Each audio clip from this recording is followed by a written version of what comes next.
Hello বন্ধুরা, আমার নাম ঋষেক আর তোমার সবাই আমাকে রিয়েল ঋষেক নামে চেনো। তোমরা দেখেছো আমি বেশিরভাগ এই চ্যানেলে মিনি ব্লগস আপলোড করি, কিন্তু এখন ভাবলাম এখন থেকে আমি এই চ্যানেলে long story type video upload করব। সেগুলো যে কোনো টাইপের স্টোরি হতে পারে, হরর, থ্রিলার, সাসপেন্স, ক্রাইম, যে কোনো। আর তোমাদের যদি এমন টাইপের ভিডিও দেখতে ভালো লাগে তাহলে আমার চ্যানেলটিকে সাবস্ক্রাইব করে দাও। তাহলে চলো শুরু করা যাক আজকের প্রথম স্টোরি দিয়ে।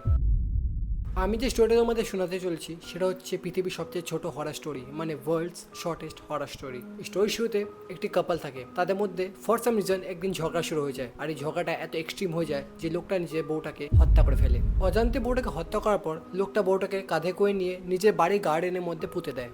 লোকটা নিজের ওয়াইফকে খুন করার পর একটাই কথা ভাবছিল যে ওদের ছেলে যখন ওর মার কথা জিজ্ঞাসা করবে লোকটা ওকে কি জবাব দেবে। একদিন, 2 দিন, 3 দিন, 4 দিন, 5 দিন হয়ে গেল, তাও ছেলেটি ওর মার কথা একবারও জিজ্ঞাসা করলো না। ছেলেটি ওর মার কথা একবারও জিজ্ঞাসা করছিল না। কিন্তু এক রাত যখন ছেলেটি ওর বাবার সাথে ডিনার করছিল, ও নিজের বাবার দিকে অনেকক্ষণ তাকিয়েছিল। ওর বাবা ওর এমন বিহেভিয়ার দেখে জিজ্ঞাসা করে ফেললো যে তুমি আমার দিকে এভাবে তাকিয়ে রয়েছো কেন। তখন ওর ছেলেটা বলল যে বাবা, তুমি এতদিন ধরে মাকে নিচে ঘাড়ের মধ্যে বসিয়ে কেন রয়েছো?